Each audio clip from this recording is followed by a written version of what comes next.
En Allemagne, une expérience, elle, a été menée durant 3 ans sur une centaine de personnes qui ont perçu 1 200 € par mois pour établir les effets de l'argent sur le travail et le bien-être physique et psychologique.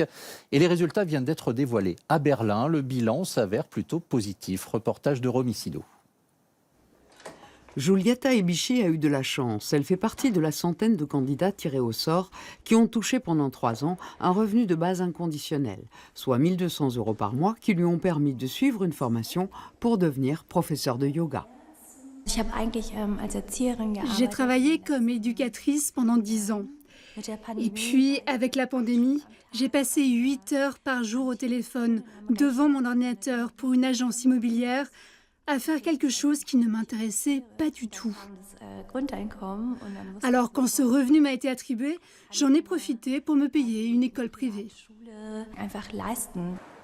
Pendant 3 ans, des chercheurs ont étudié l'impact que ce revenu avait sur leurs bénéficiaires. Résultat, ils n'ont pas arrêté de travailler et leur santé, leur bien-être et leur autonomie se sont améliorés.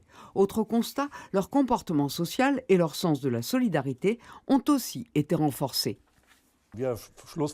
Nous en concluons que les gens ont utilisé cet argent de façon sensée. Ils en ont certainement profité pour s'offrir des biens de consommation plus chers qu'à leur habitude. Ils se sont peut-être aussi nourris plus sainement.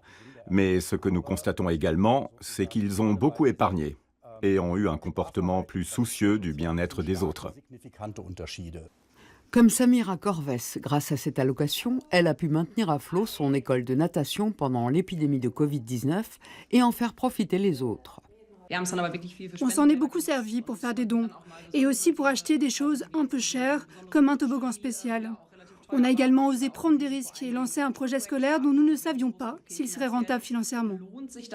Pour l'association à l'origine du projet, les résultats sont positifs et méritent toute l'attention du nouveau gouvernement.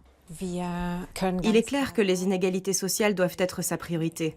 Ces résultats nous permettent de dire qu'un revenu universel pourrait être un instrument pour lutter contre les inégalités sociales en Allemagne et que nos dirigeants politiques doivent le prendre au sérieux.